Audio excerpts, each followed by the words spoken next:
There were almost 100,000 tech layoffs just in the first 3 months of 2026. And at the same exact time, the highest paying tech job is seeing a 15% salary growth in a single year. That's not a market that's dying, that is a market that is splitting into two. The numbers have changed, and whether you end up on the winning side of that split or on the losing side depends entirely on which career that you pick right now. So let me walk you through what the actual 2026 salary data looks like. The highest paying tech jobs in 2026 are not what they were 2 years ago. The numbers have completely changed. Some careers got hotter and some jobs got harder to break into, and one of them is quietly paying double than what most people are telling you. So in this video, I'm going to be giving you the actual updated 2026 picture on the highest paying tech jobs, their real salaries, and which ones are actually worth getting into. If this is your first time here, I'm Kedeisha, and 6 years ago, I was delivering pizzas and Amazon packages for $8 an hour. And today I'm running a community of over 80,000 current and aspiring data professionals. I've helped thousands of other career changers break into tech without going back to school and wasting more money on courses that just don't work. I've watched this market transform in real time. My only goal is to help you cut through the noise of endless information online and get to where you want to be in the least amount of time. All right, so here's what I need you to understand first. The tech market in 2026 is not in a recession. It's also not booming. It's doing something stranger and more important than either of those. It's splitting into two. One side of the market has jobs that are completely dying, and the other side has jobs that are on the rise. The contradiction is a whole story though. Companies are laying off generalists and entry-level style workers. At the same time, they're paying record salaries for specialists. And if you don't understand which side of the split that your career falls on, you're most likely walking on the wrong side of the market. I want to be clear, this is not me telling you that the tech market is dead, because it's not. It's just no longer giving everyone the same outcome. The map has changed and we're just updating the map. So here are the 7 highest paying tech careers in 2026, what they actually pay right now according to verified data, and which ones I would actually recommend you go into. And real quick, drop a comment below and tell me which of these careers that you're considering. I read every single comment and it helps me know what to make videos about next. Okay, so let's get started. Number 1, the AI engineer. And the salary numbers that everyone is still quoting for this role is generally outdated. The video that probably first introduced you to this career probably told you that AI engineers are making around 150K on average, but that number was correct in maybe 2023, but in 2026, that's a serious undersell. A senior AI engineer at a top tech company today is regularly reaching about $300,000 in total compensation. That is the median for major tech hubs. And before someone in the comments says, oh, well, those are for FANG numbers only. Yes, some of them are, but the AI premium is showing up everywhere now. PwC found that workers with AI skills earn a 56% wage premium over the same role without those skills. That number was about 25% a year earlier. It more than doubled in 12 months. But here's the thing to consider. While the numbers are great, the role typically requires a strong technical background. It's not an easy role to just pivot into. But if you're already in a related technical role, adding an AI specialization is the highest leverage move in tech right now. All right, so the second one is cloud engineer, and the numbers have gone up significantly since most YouTube videos covered this role. Older articles and videos quoted about $131,000 for this role, but actual 2026 numbers is closer to 150K. That's about 15% higher than what was been repeated over and over again. What makes this role specifically interesting for career changers, the entry point is way more accessible than AI engineering. AWS, Azure, or even some Google Cloud certifications, combined with some hands-on portfolio projects, can get you in the door. The Bureau of Labor Statistics also projects a 15% growth in this field through 2034. And the other thing no one tells you about the cloud is that every single company is migrating to it.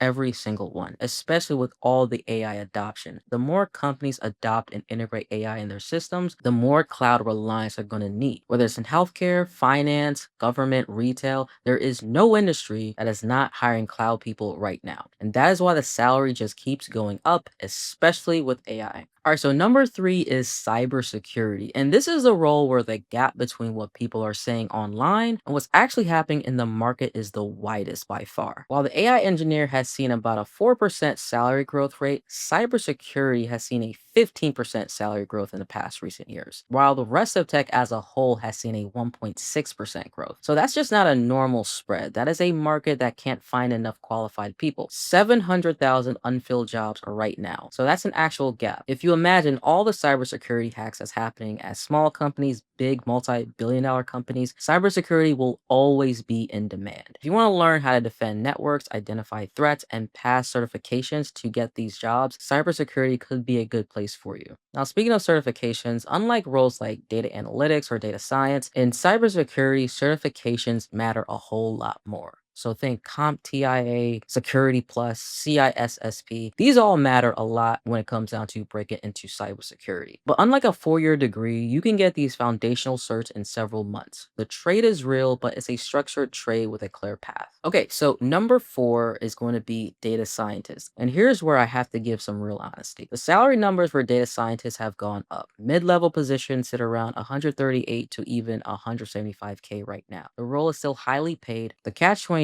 is it's just gotten way, way, way more harder to break into at the entry level since the original Learn Data Science wave and content came out, even when I was pivoting in. Most data science positions want a master's degree or PhD or several years of experience as an analyst first. So if you're starting from scratch, this is no longer your fastest path anymore. If you're early in your career and you want to work with data, you most always will want to start with a data analyst and not a data scientist. Different role and much different entry barrier. So let's talk about it. Number 5, data analyst. I know data analyst doesn't sound as flashy as an AI engineer or cybersecurity or even a data scientist. While the salary may generally be lower on paper, it is by far the easiest tech role to pivot into that's also highly paying. Right now in data analytics, specialists are in high demand. About 70% of job postings are asking for domain experts. And who are the largest pool of domain experts? Career changers. If you're coming from retail, supply chain, whatever it is, you already have that domain expertise. The great thing about data analytics, all you gotta do is add these analytics tools to your already domain expertise. You don't need to learn all the heavy math and statistics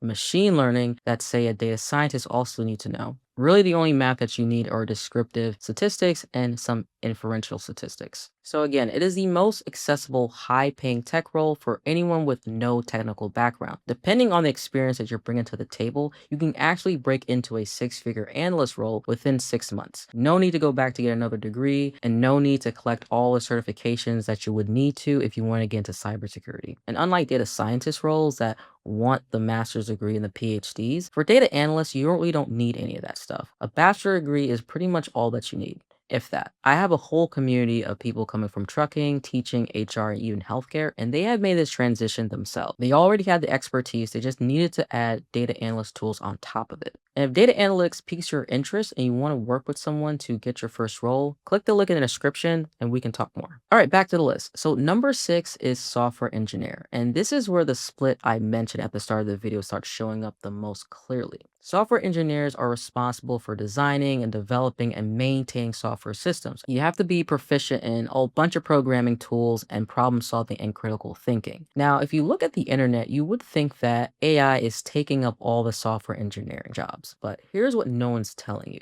The role is not disappearing at all. Don't believe the headlines. It's actually splitting into 2 paths. The first path, pure software engineering, building features, shipping code, maintaining systems, and that salary sits around 124K on average. Very slow growth. And AI has been compressing the entry level for this path specifically. Also, bootcamp grads applying to junior dev roles are having the hardest time at this tech position right now. And the second path, AI augmented software engineer. Same role, same title, but you integrate AI tools into your workflow, build LLM powered features, and understand the modern tech stack. This path will earn 56% more than the first one, and the gap is just widening every quarter. If you're going to get into software engineering in 2026 and just ignore the AI side of it, you're choosing the path that's harder on purpose. I'm not saying to become an AI researcher. I'm not saying become a full-time vibe coder because we've also seen the horror stories about that. I'm saying to understand the modern tech stack and to learn how to use AI as your co-pilot and to leverage AI to get ahead in software engineering. That's going to be the difference between a 124K role and a 180K role with the same job title. All right, so lastly, number 7, UI UX designer. And this is actually the only role where the salary numbers from older sources are still holding up. The 2026 numbers match the older videos and articles quoted around 105K to 106K on average.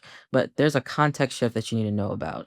AI design tools are pressuring this role faster than any other role on the list. That doesn't mean it's a bad career, it just means people succeeding in UI UX in 2026 are the ones doing more high end strategic design work, under research, complex product flows, design systems, not the ones just doing visual production that AI tools can now handle in seconds. And if you don't know what I'm talking about, check out Claude Design for yourself. So if you're going to be pivoting into UI UX, lean into strategy. The visual production side is getting compressed. Strategic design, though, is not. All right, so if you're watching this and waiting for me to tell you which one to pick, here's how I would actually think about it. I split my decision making into three categories. Category one is going to be the highest ceiling but hardest entry. So AI engineer, cybersecurity engineer, and data scientist. While you can earn the most money, the door is getting narrower. It's the best option for people already in technical roles but looking to specialize. The second category is going to be the balance between salary and accessibility. So think cloud engineer, cybersecurity analyst, and data analyst. Great salary, and the entry point is reachable within 4 to 12 months.